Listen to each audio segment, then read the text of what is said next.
Hi, this is Lorene, and I'm doing another video. If you'll give me a second to clear, center, and balance my energy, we'll get started.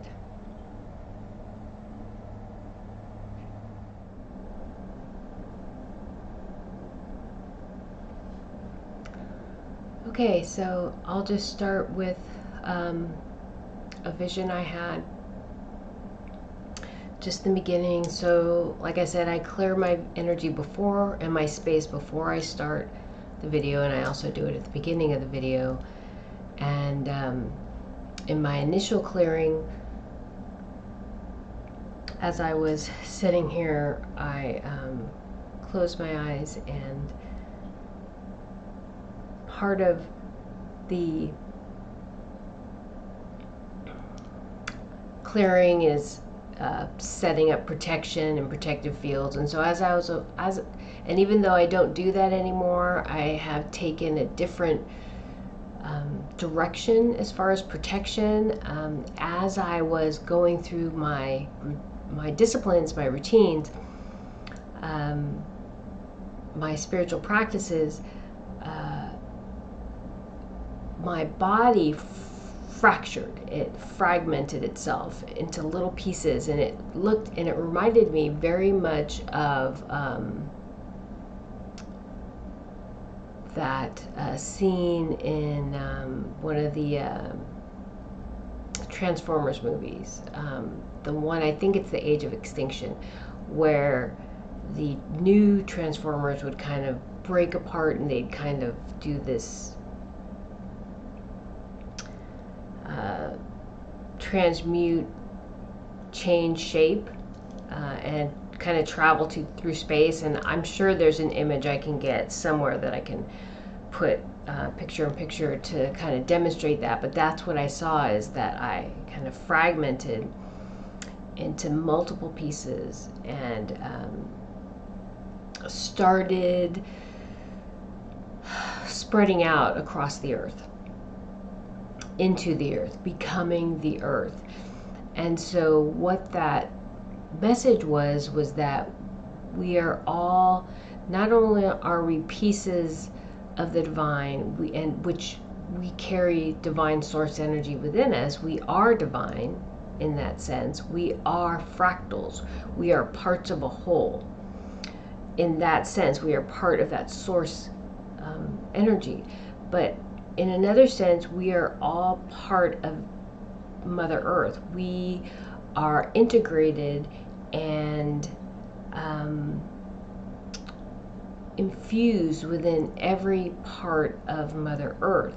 So just as we are parts of a whole of the source, we are also parts of the whole of Mother Earth, but we are integrated in every piece of Mother Earth. So we are not separate from Mother Earth. We are Mother Earth. Just like we are not separate from the source, we are the source. We carry parts of everything within this universe, not just source energy and Mother Earth energy, but every part of the universe we carry within ourselves. Okay? And so maybe I should go here, because it made me think of this. I had someone, so I was going to do a class on channeling, and someone had contacted me about what the class is about. And when I was talking to her about it, she said, well, I really want a class on the Akashic records. And so I just said, I understand, but then I said to her, what is blocking you from accessing the Akashic records? Okay, what prevents you from accessing the Akashic records? Okay, and so I'm bringing that up because the root of all things spiritual, connecting and receiving information, comes from our connection with the divine. Okay, that comes from tapping into the heart, tapping into our true divine selves through the heart, up through the higher self, and then through the divine. And then once you've kind of mastered that, understanding who you are, and then understanding your connection to the divine through the higher self, you realize that you are divine and that there is really no higher self, that higher self is in and of itself divine, the divine, okay? But there's a process that we all have to go through to understand and integrate that into this physical body, into this conscious mind, the physical part of it, in order to receive it and then access that information, to receive it and utilize that information to our benefit. Okay, so we have to kind of filter out all the paradigms, all the constructs, all the rigid thinking of this world. We have to filter through it and then release it, find perspective for it, then release it. Because once we release all that, it's kind of like garbage that's been put into our brains and that we have to filter through to make that clear connection to the source, to that divine source energy. And that clear connection to the divine source energy gives us everything that we need. Okay? And so once we understand that, we understand our interconnectedness to one another. And that makes this much more understandable. I am everything, everywhere, and nowhere. I permeate all things, unified always, never apart. Okay, that makes so much more sense, and it's something we can hold on to and something we can use as a foundation for our connection to that divine energy. Okay, once we understand that we are everything and nothing, okay, that we embody all things, and that truly all those things are nothing because they're a manifestation from our conscious awareness.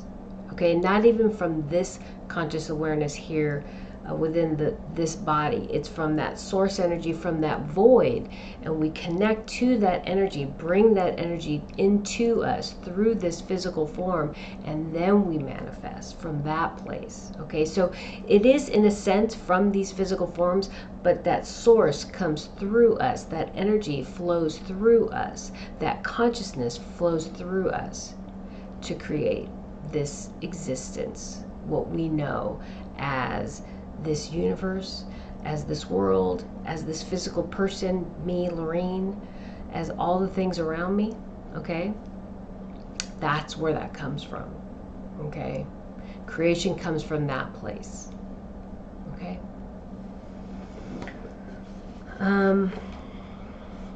So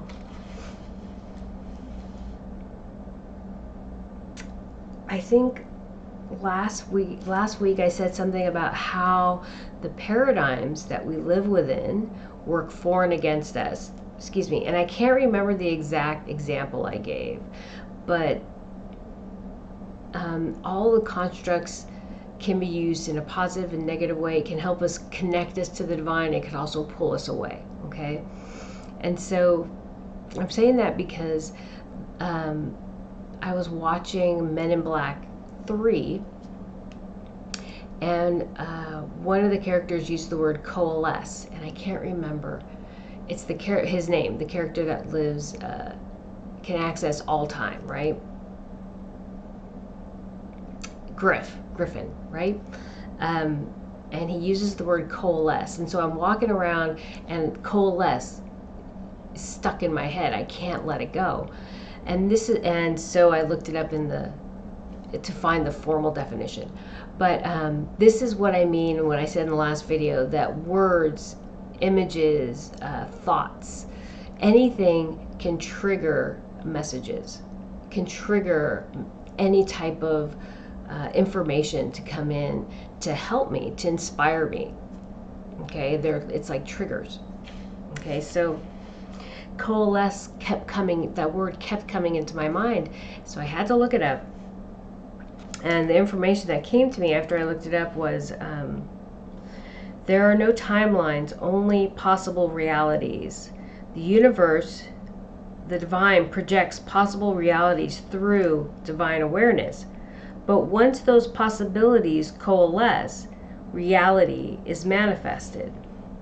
If all time is now and everything exists simultaneously, all possibilities, what is the difference between possible realities and what is manifested? What is the difference between possible realities and manifested realities? The best way to describe it, and so I'm talking about when I was saying that table that I call the universe has a photo, is spread out, and there's a photograph of every moment in time spread out across that table. Every reality, every existence is spread out across that table, which is called the universe. And so if we're talking about all possible realities that can be manifested, what happens to all those possible realities once a possibility becomes a reality? Okay, how do we, what does that mean? Okay, because we hear people talk about timelines all the time. The best way to describe it from this level of consciousness is dream vacations. If there was no financial component and you could go anywhere you wanted for vacation, where would you go? What would you do? How long? How would you get there? All the things you consider as you plan this vacation are possible realities as you decide where you want to go, where you want to stay, what you want to do, and how long the trip will be. Who will come with you? You begin the process of reconciling these thoughts, ideas, plans. Okay, so as you're thinking about what you're going to do and how you're going to do it, these are possible realities in your conscious mind. Okay, as you get on the plane, train, or in the car, travel, check into your hotel, etc., these thoughts, ideas, plans coalesce. You are the creator of your existence, your reality. The divine does the same thing. What humanity has come to call timelines is the divine consciousness's thoughts, ideas, possible realities, plans. Okay? So what we call timelines are just this divine source energy's thoughts, ideas, possible realities, conscious thoughts regarding creation of this universe. Okay?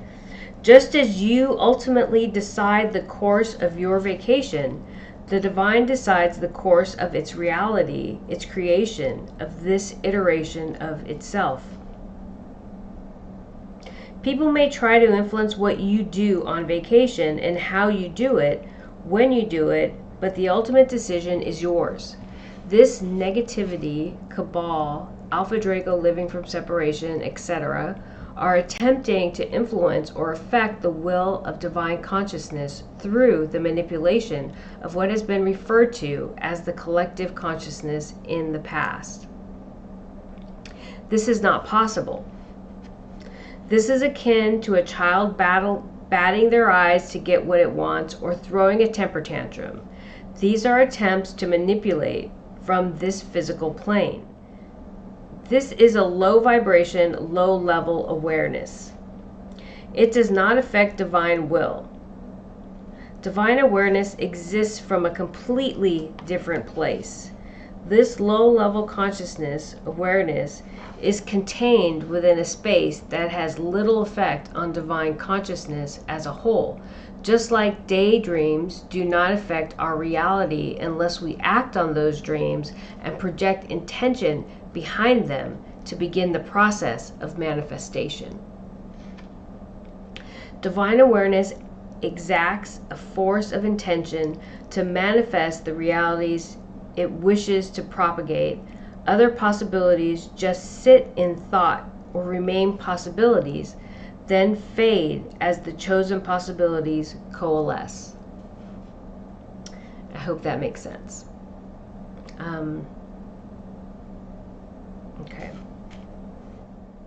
Okay, January 31st. School's not our primary modality for learning. Our connection to the divine source and then to one another are our greatest teachers and lessons. Information from the source and our social engagements provide the primary framework and lessons in these lives. Everything else is supplementary. The insistence, imploring, persuasion of academics and intellectual pursuits effectively drives us away from the heart and begs us to embrace the mind. Knowledge is power, but living from the heart empowers. We really need so there's a book called All We Really Need to Know We Learned in Kindergarten. But when I was going through that information, as I was going through that, I kept on feeling everything we need to know we learned before kindergarten. We learned in those formative years. Social, emotional engaging of one another, starting with our attachments to our parents, starting with parallel play, and then interacting with other children and our parents and our family. Everything we need to know, we learned in those engagements, because we are social creatures. We are social creatures with deep emotions. Social emotional development is paramount. Any attack or restraint placed on humanity's development and growth is in part or totality an agenda against humanity and the divine. You have the opportunity, that's a collective you have the opportunity to do the right thing, the proper thing. Humanity has a purpose. Humanity will fulfill its purpose. What do you put your faith in? Freedom is essential at the time of passing, feeling free, unbound by the beliefs, restrictions of others. Have you figured out what inspired humanity's creation? Have you deciphered humanity's path and purpose? Have you determined your path and purpose?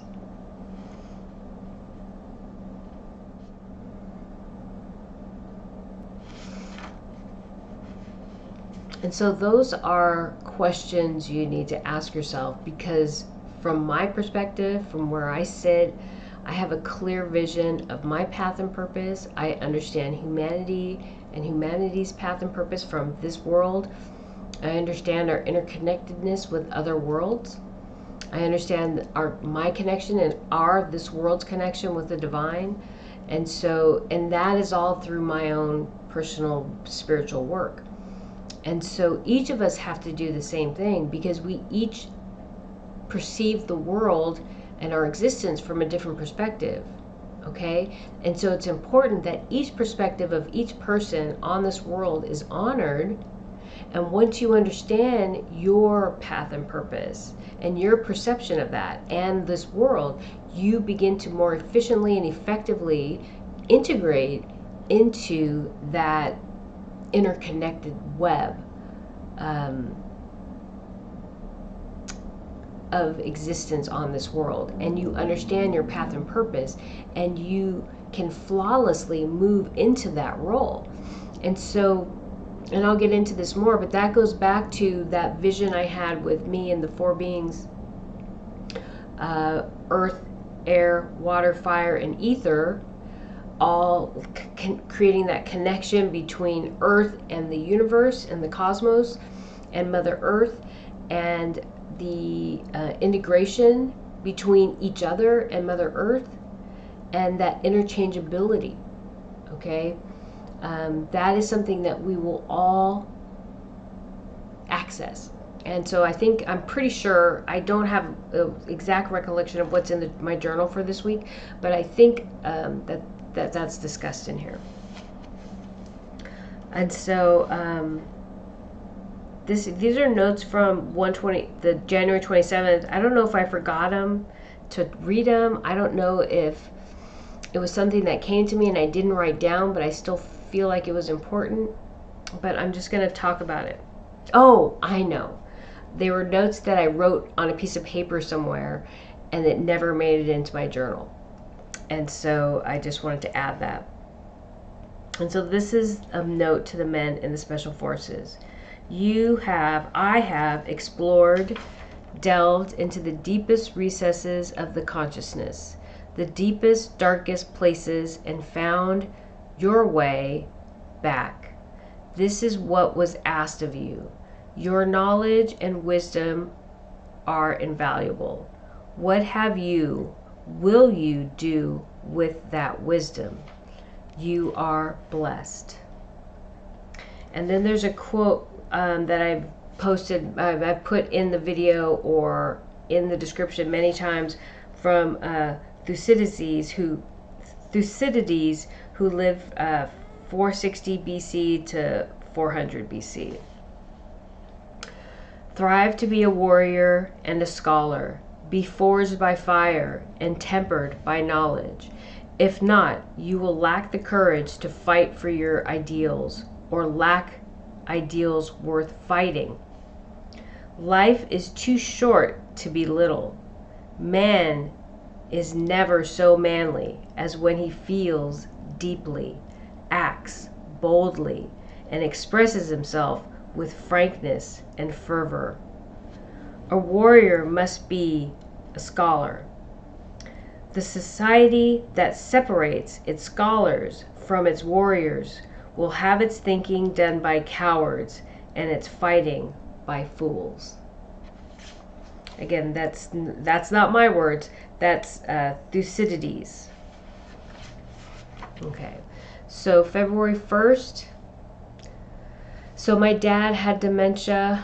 My uncle had Alzheimer's. I have a friend that I work with whose wife had Alzheimer's. I'm sure that we know this is pretty pervasive now in our society, along with other diseases. Dementia is an attack on the psyche. Dad's experience was like being in a straitjacket. An attack on the psyche is an attack on the divine. And so, excuse me, I don't think I didn't write it down. I did think about it, and I thought I decided I would talk about it when I was writing this, but I didn't write it in here. But when my dad was one of the kindest, gentlest people you'll ever meet. And that was his greatest strength. He got so much respect from people because he was so kind, and he would listen, and he never judged anybody. He was kind and respectful to everybody, regardless of where you came from, who you were, race, religion, anything. He just was the kindest person ever. And so because he never judged anybody, I don't care how big or how small you were, because he never meaning muscular, size, physically, or as far as wealth or whatever, he just always treated everybody with kindness. And I'm just going to tell you the story because it's so funny. I went to go visit him, and my dad never swore. He was very gentle, soft-spoken, and he was taking a nap, and I was just in his room sitting with him, and while he was napping, and one of the nurses or caregivers came in and to wake him up to eat, because at the end, before he passed, he really wasn't eating a lot. So if they had something for him, he should eat it. And it wasn't a meal, it was a snack. And so they came in with some pudding, and they woke him up, and he was like, why the F did you wake me up? I was sleeping. And I'm telling you, my dad never, ever swore. And to call someone a name was unheard of. That was just like, and I just had to laugh because I knew that was not my dad. Okay. And this is about 8 years into the dementia, 9 years into the dementia. And And she goes, oh, but Gus, I have some pudding for you, some chocolate pudding for you. And anything chocolate my dad loved. My dad had a horrible sweet tooth. And he's like, oh, for me? Thank you. I love you. And he's like, and so she gave me the pudding and I fed him. But it was the funniest thing. He went from one to the other and it was just hysterical. And, later, obviously, I told her, I go, that person swearing is not my father. But the gentle, loving person that received that pudding, that is my dad. And she just smiled because, with dementia and these diseases that affect the brain, you just see the behavior can be quite an aberration from what their normal type of behavior is, the normal person.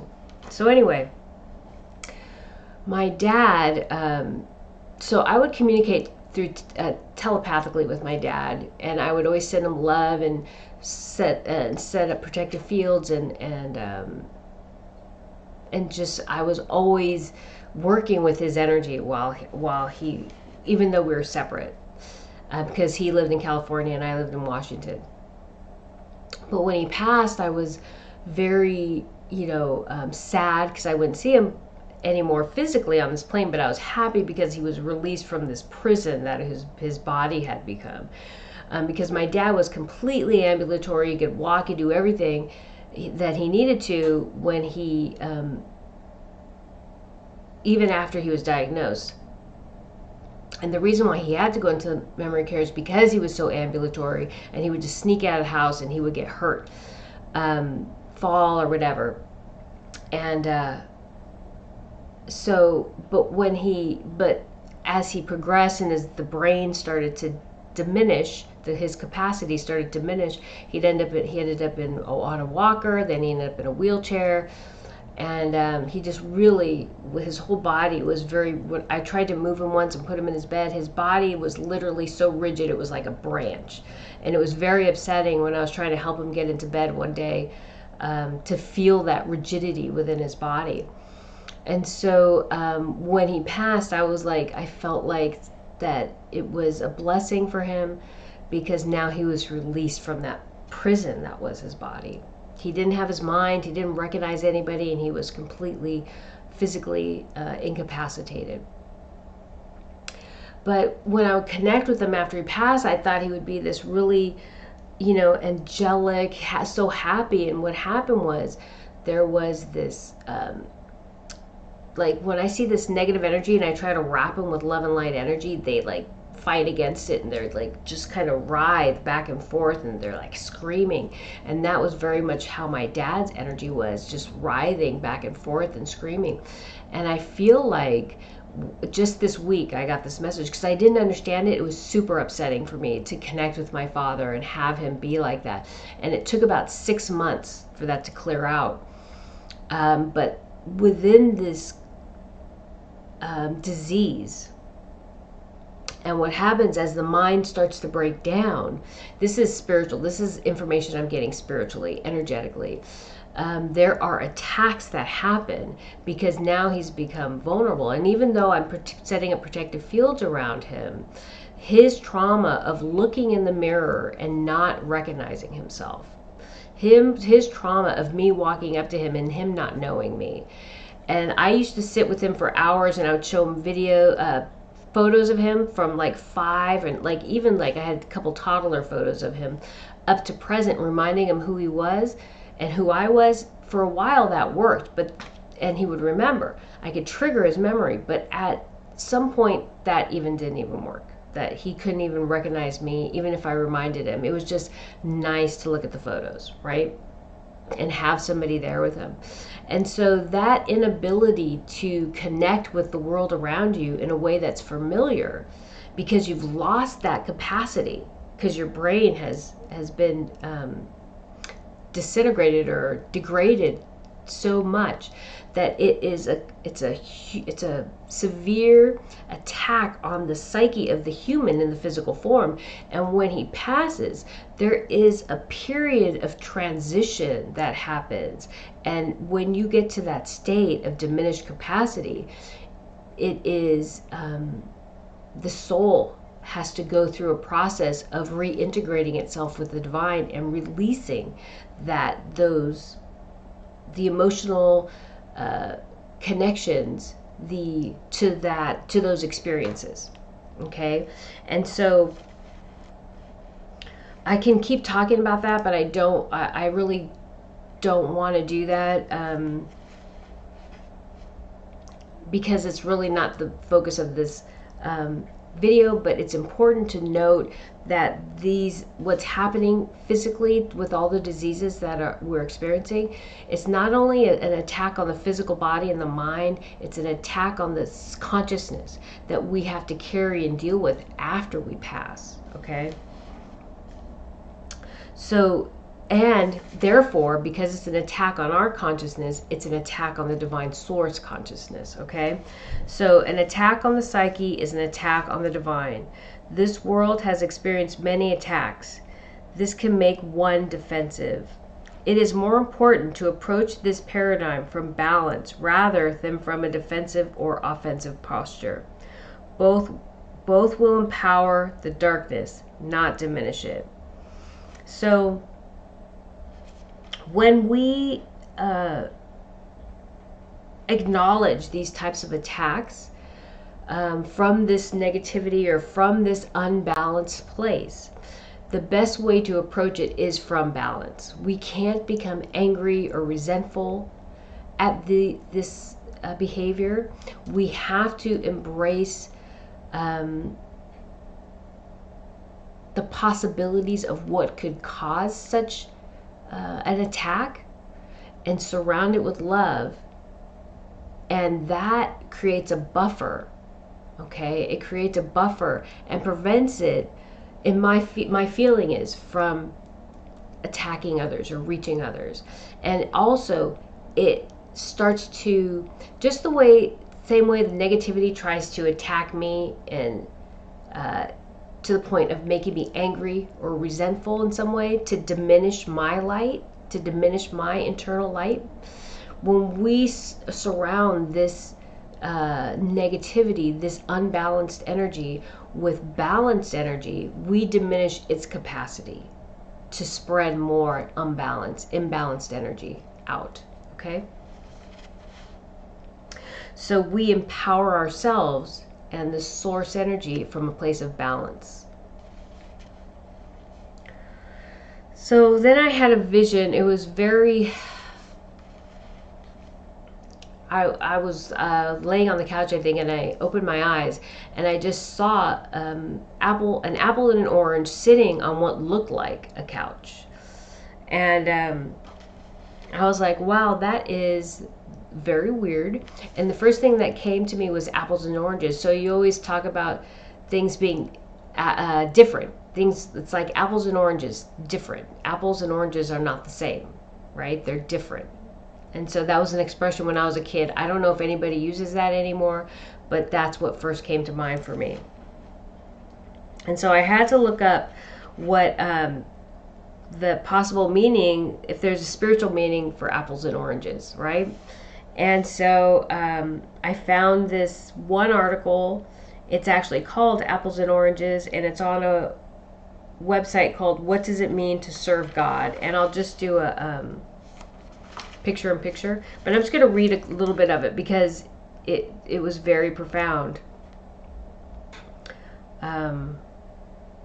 Because it's an expression, it's a Bible quote that I use all the time. If you plant an apple tree, would you expect oranges to grow? I would hope not. Seeds are very specific. What you plant is what you get. God has given us this simple lesson in all the various kinds of seeds available for planting. Flower seeds grow flowers. Grass seeds grow grass. Apple seeds grow apples. Orange seeds grow oranges. Whatever you plant and then nurture will grow into precisely what the seed has been genetically encoded to be. The Bible tells us that our lives are also susceptible to a precise outcome based on what we plant and nurture. Do not be deceived. God cannot be mocked. A man reaps what he sows. Galatians chapter 6, verse 7. The human bodies we live in are inclined to follow our selfish desires. When we give in to those impulses and indeed nurture them through repeated indulgence, they begin to grow. What was once an occasional bit of fun can over time turn into a disabling addiction. On the one hand, when we repeatedly call on the Holy Spirit to guide us towards seeking God's will in all that we do, our lives have a chance to grow in a positive direction. When following Jesus, serving God is our addiction, the harvest provided is eternal life. Whoever sows to please their flesh, from the flesh will reap destruction. Whoever sows to please the Spirit, from the Spirit will reap eternal life. Galatians chapter 6, verse 8. And so I'm not going to read any more of that, but I think that's just a very important message for all of us.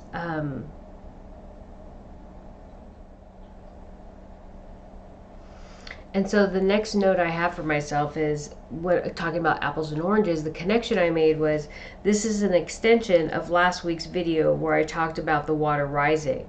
The darkness we are currently experiencing being echoes of the past.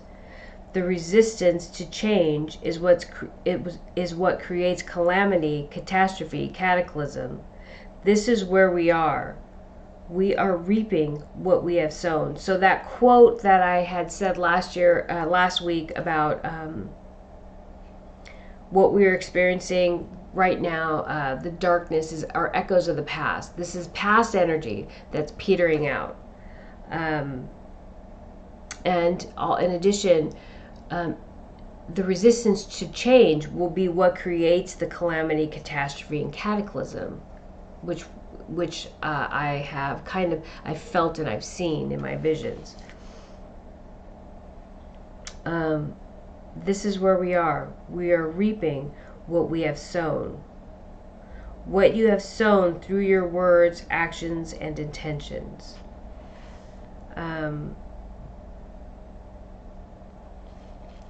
Okay, so what we sow is sown through our words, actions, and intentions.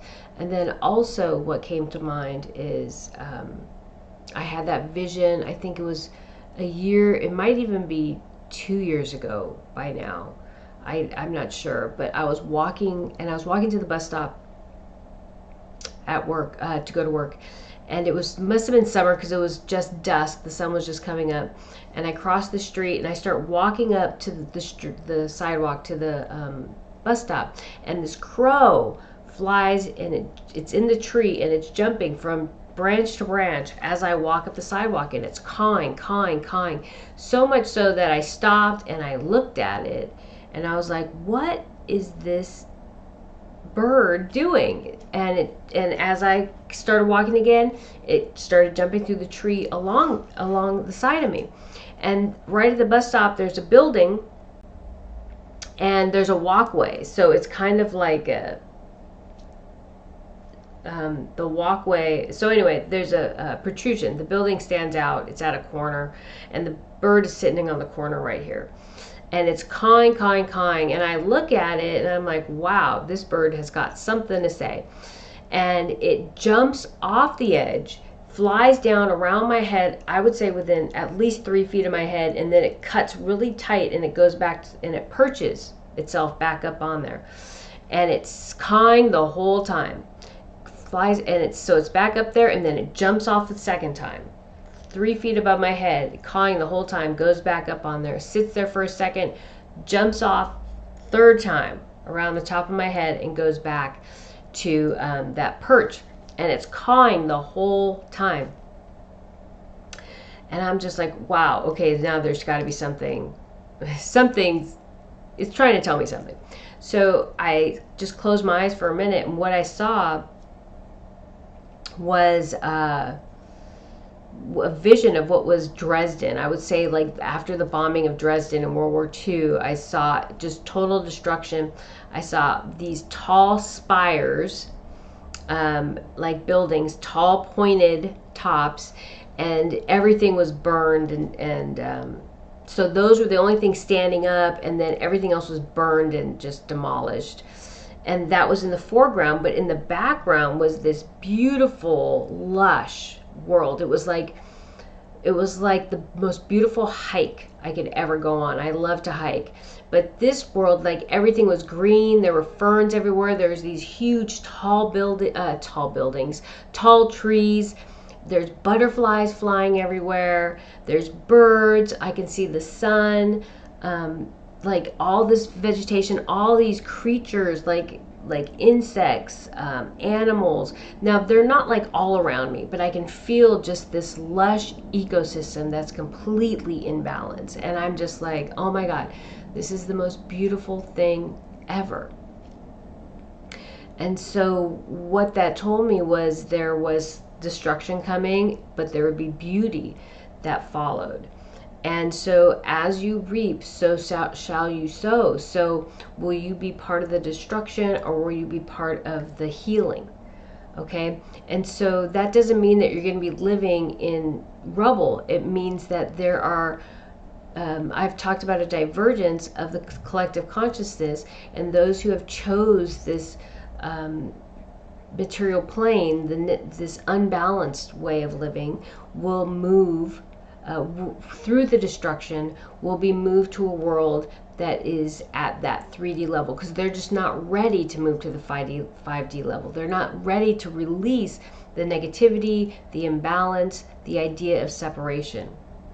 And those people ready and walking to this place of unity, of unification, of connecting to the heart, and through the heart to the divine, and through the divine to all things, that is our next step. They are inheriting this world, and that is the world we'll inherit, that lush, beautiful world. Okay? And so when the apples and oranges, something as simple as a vision of an apple and an orange on a couch took me to that place, took me to this article, which there's more in the article. I'll post it in the description. But it took me to that place of as you reap, so shall you sow. And then again to this other message. And so next came a vision of me and a Knight of Templar. But the Knight is in his current form in this lifetime. I know who he is, even though we haven't met. And so when I have in the past talked about these Knights of Templar, their archetype, how they are the foundation, and the men from Special Forces kind of are on top of that, and they're integrating, creating a new spiritual warrior for this next level of consciousness that we're moving into. I had a very clear vision of certain men whose genetics or whose consciousness is very deeply steeped or connected to the Knights of Templar. And so they exist like I exist on this world. They have names, they have jobs. But this one man, who I've never met, he came into my consciousness. And he shared with me a past life. And so we are in a past life about 500 AD. He was my husband, and I told him I wanted him to train me to defend our children should anything happen to him. And so this was a life in a Nordic world, the North, maybe Vikings, maybe, I'm not sure, because I'm not really well versed in history, especially in Europe. I mean, like, I know Vikings exist. I know about Valhalla. I know about Odin. I have some basic understanding of their, they were seafaring. But I mean, I don't know too much about the nuances, the details, okay? So this life takes place in an environment like that. So I told him I wanted him to train me to defend our children should anything happen to him. This was frowned upon because women were not to be empowered. They were subservient. So this culture in this time, women were supposed to do certain things, and they weren't warriors, right? They weren't supposed to fight, and they were supposed to be subservient. And so the note that came in after I had that epiphany, this negative cabal energy has been marginalizing the divine feminine for a very long time. But the cabal energy of this time, 500 AD, is different. It has morphed into what it is today.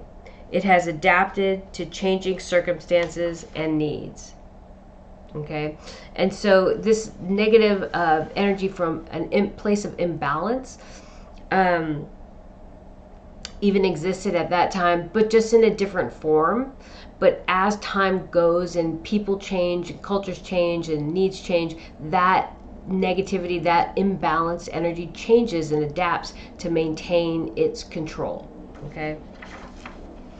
If my husband trained me and it was found out, we would be killed, probably our children too. So that was a feeling that came through, that like if anybody knew what he was doing, we would be killed, because it was not socially acceptable.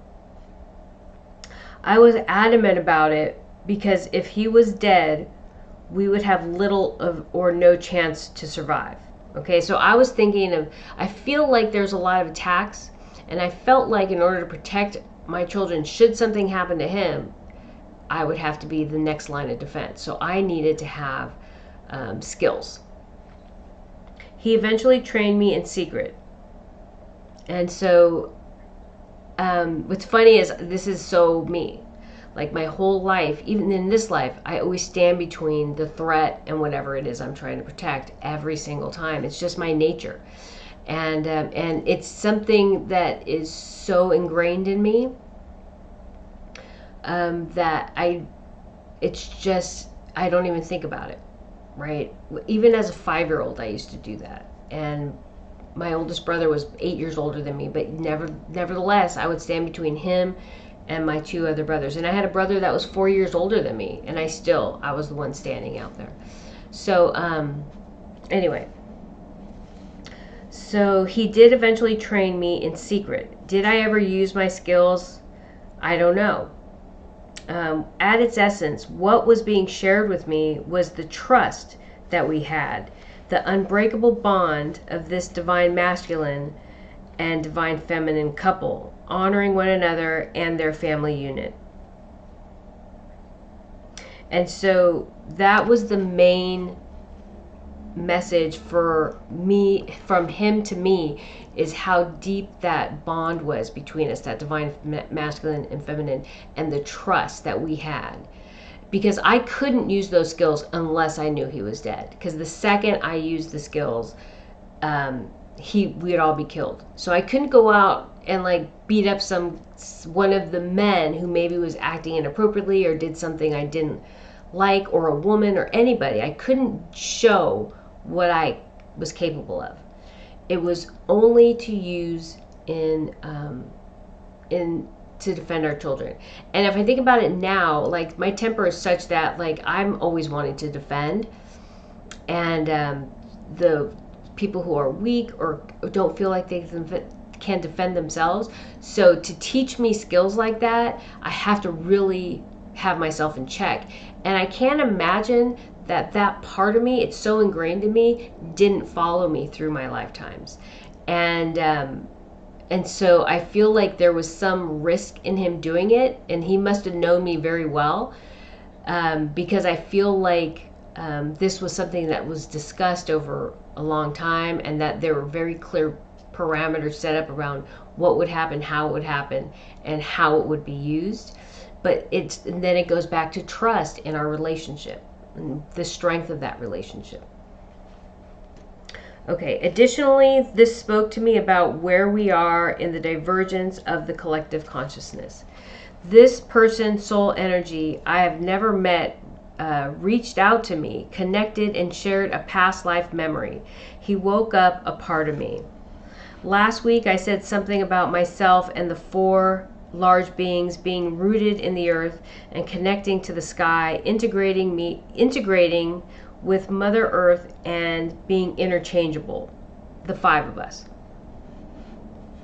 I said there will be more integrated with Mother Earth in this way. When this knight I had shared this past life with reached out to me, it told me he was integrated with Mother Earth and interchangeable with water, fire, air, earth, ether. This integration and interchangeability represents the transitioning of the collective consciousness, enabling us to access one another from a higher level. This conscious awareness of one another, telepathy, solidifies those connections. Although I have had many of these telepathic interactions over the past 6 or 7 years, it was this engagement that carried the additional message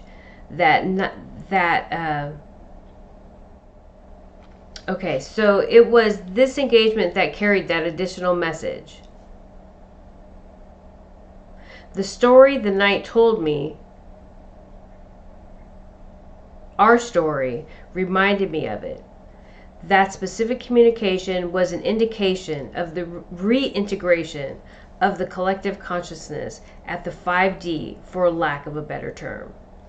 So when he started communicating to me, actually after he communicated to me, the message came in that this is a sign of the reintegration of the collective consciousness. So there was a divergence for people who chose the material plane, who chose man over the source, over the divine, who chose to live in this from this unbalanced place, versus people who chose to have faith in the source energy and the divine, in God, if you want to call it, if you want to call this source energy God. There's that divergence, and the people who are choosing the 3D, who chose to hold on to old ways, are separating from people who chose faith and trust in the divine. And those people that chose the old ways cannot remain here, because Mother Earth her vibration is rising to a higher level, and if your vibration does not match that of Mother Earth, you cannot remain here. Okay, and so these energies who are not matching Mother Earth vibration will be moved to another world.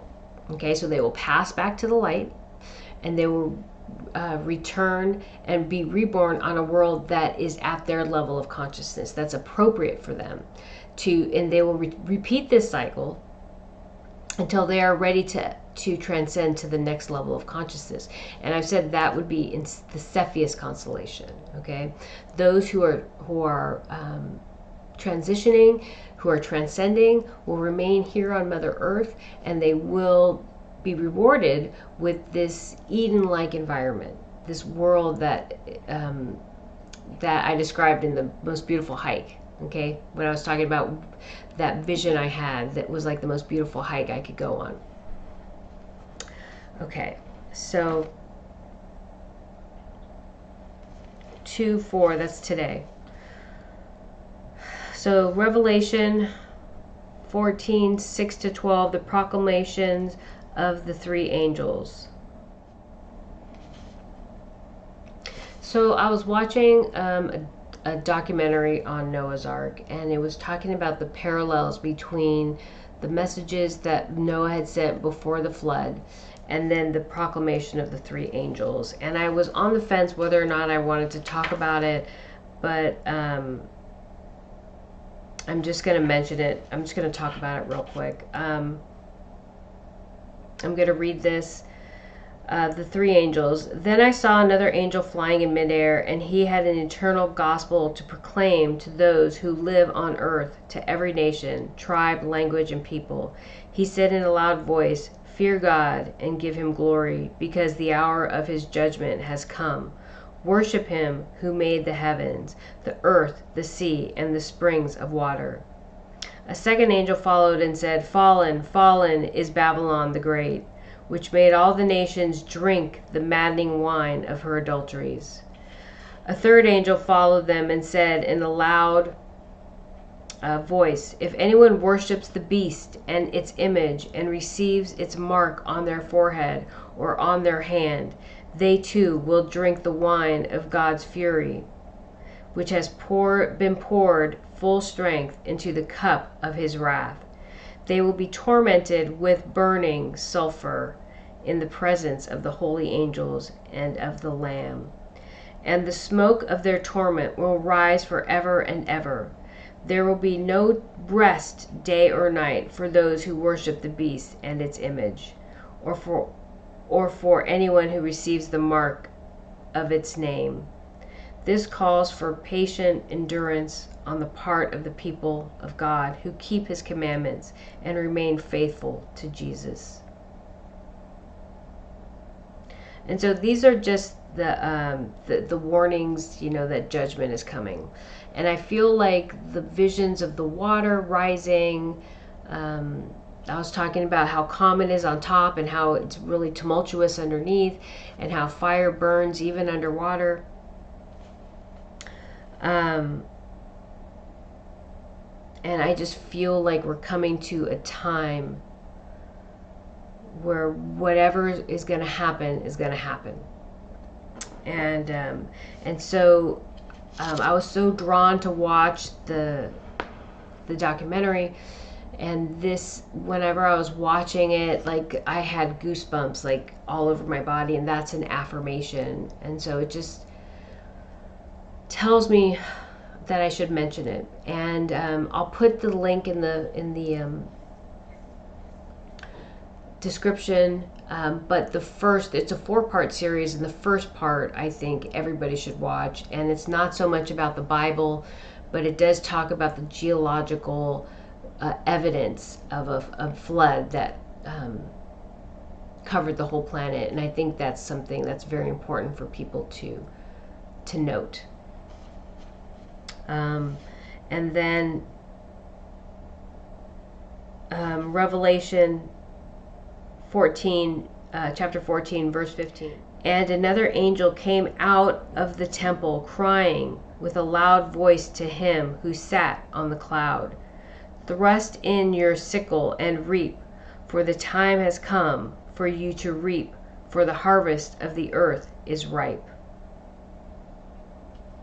And so that scene is Jesus sitting on a cloud with a sickle in his hand, and it says the earth is ripe. The earth is ripe. And so it's saying Jesus is going to harvest the righteous and the wicked. Okay, and so what that is implying is judgment. And so the documentary also states that the message of Noah and the ark parallels the 3 angels' message from Revelation. And so it's basically a warning. So look at what happened to Noah, that story of Noah's ark. That's going to happen. That's what's coming. Okay? And I felt like I needed to say that because I just bought this flower arrangement this weekend, or actually yesterday, and I really wasn't drawn to it because of for anything other than the color. And I saw this is silver and the coral, and I just thought the colors would be so beautiful against one another. And I didn't know what I know what the symbolism for daisies or bare daisies are, because I've bought them so many times. But this silver, I've never bought before, but I've always admired it. Like, for years I've been doing these flower arrangements, and I felt so strongly that I had to have it, so I bought it. And the florist that arranges the flowers, I love her. She's been doing my arrangements for a while. She put it together and it looked really great, and she called it the wild. She goes, it's a wild arrangement. And I said, well, I thought to myself, it's not really wild, it's like chaotic, it's chaos. So I call it beautiful chaos. But the most important thing I wanted to say is the reason why I thought it was important to bring this stuff up about from that documentary I was watching, is that this is called, what's it called? Dusty Miller. This is called Dusty Miller, and the symbolism for Dusty Miller is harvest. And I'm like, that is an undeniable synchronicity. I have to honor that synchronicity. And so it is time for the harvest. And that quote, thrust in your sickle and reap, for the time has come for you to reap, for the harvest of the earth is ripe. And so I couldn't deny that, the harvest, that synchronicity. And the fact that I have wanted to buy this so many times, and I just didn't, because I love the color, I love the way it looks, but it didn't resonate. And whenever I buy flowers, it's always intuitive. The flowers have to resonate. And yesterday, these were resonating super strong, just so strong in my body, so strong. So this is an end time message, and it's a message that prepares people for the coming of Christ. So it's an end time message. What I was watching, so when I say end time message, I'm talking about that quote, the documentary Revelation 14, 6 through 12, Revelation 14, 14 and 15, chapter 14, verses 14 and 15. These are warnings for end of times, or preparing you for end of times, telling you it's time to get right with your beliefs and how you think, how you speak, and how you set your intentions. It's time to align those with that source energy, with that unconditional love, compassion, kindness, forgiveness, tolerance. It's time to live from that place. That is what it's saying.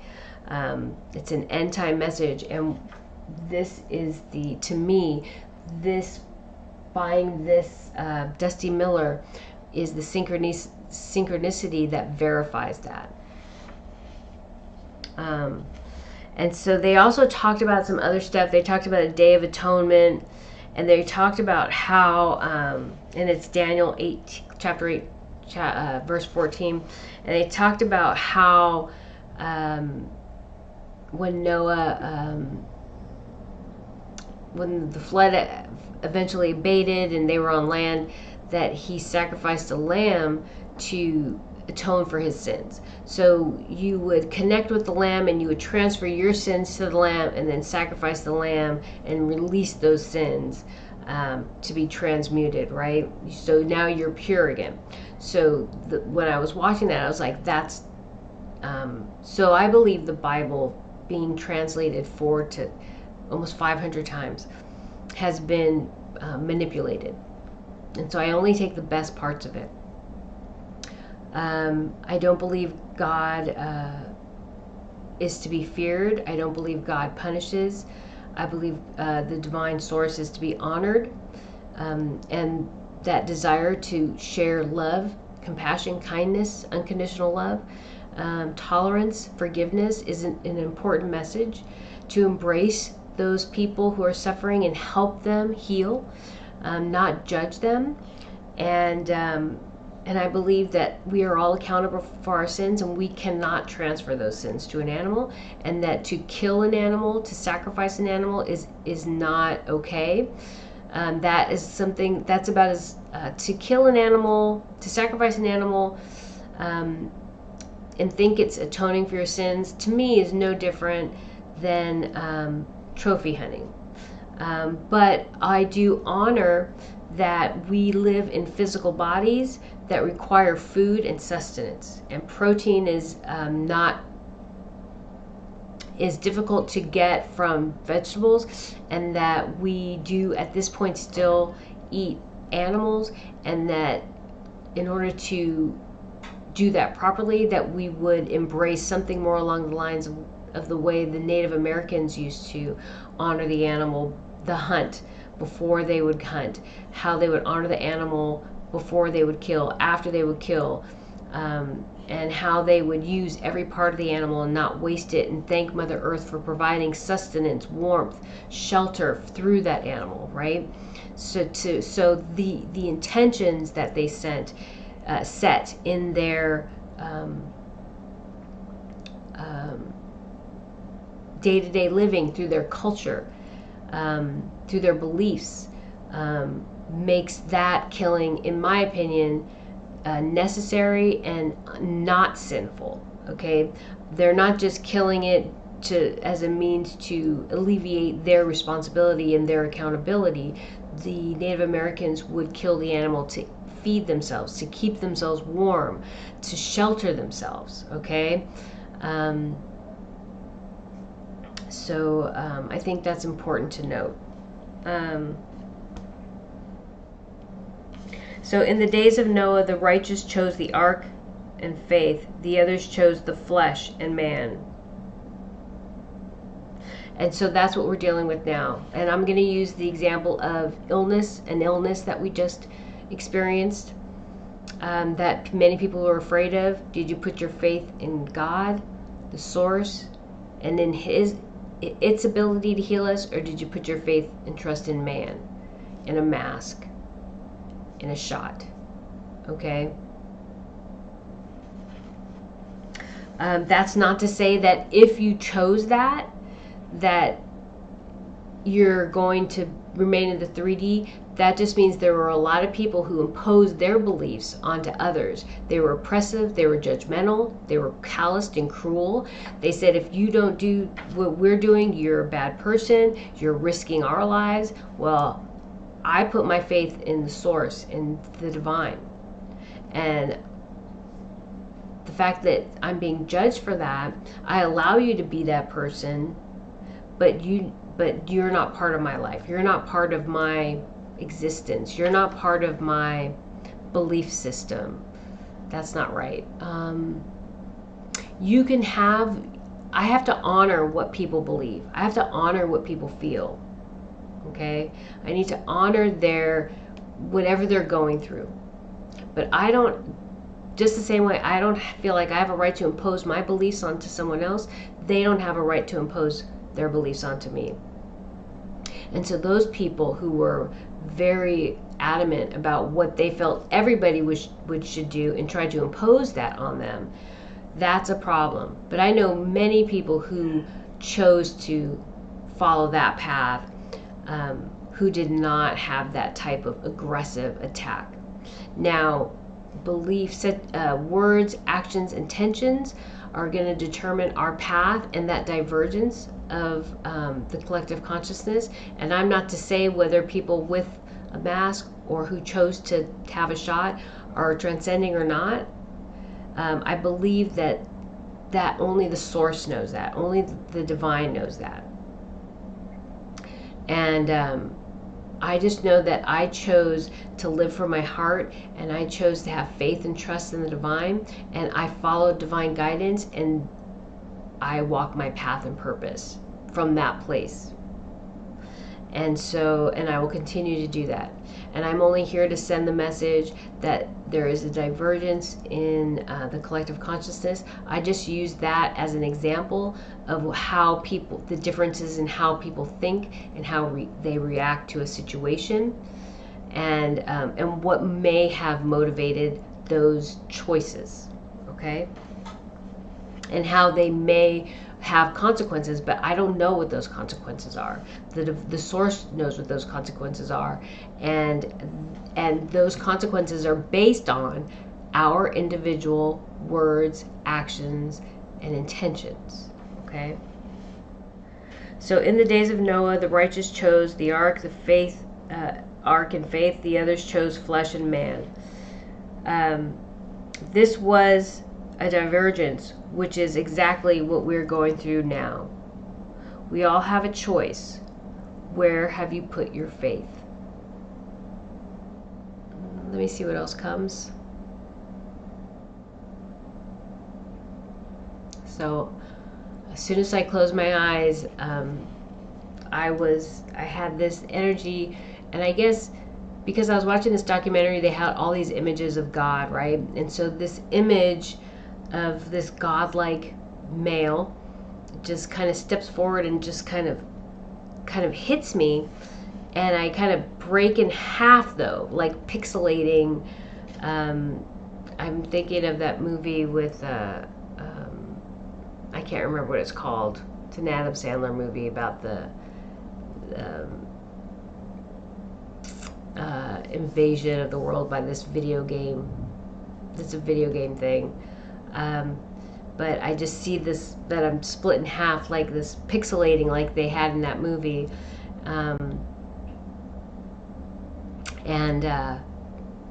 I want to say Pixel something for the name of the movie, but anyway, and I split in half, and then I was like, wow, what was that? And it was like indicating, solidifying that message of divergence. And then that energy embraced me with love, just like so much love, and so much admiration, and an incredible amount of affection. And then we started dancing,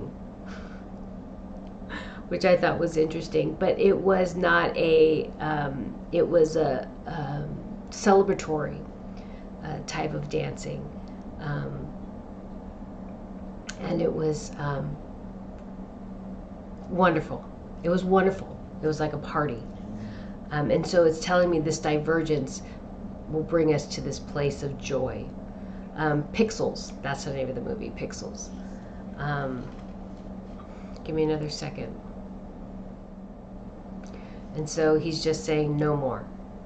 No more. And so that, to me, is a little upsetting, because it's like no more talking, no more making excuses, no more nothing. It's time. It is now time. So I don't know. I'm just going to leave it there. I think I have to leave it there. Okay. Thank you.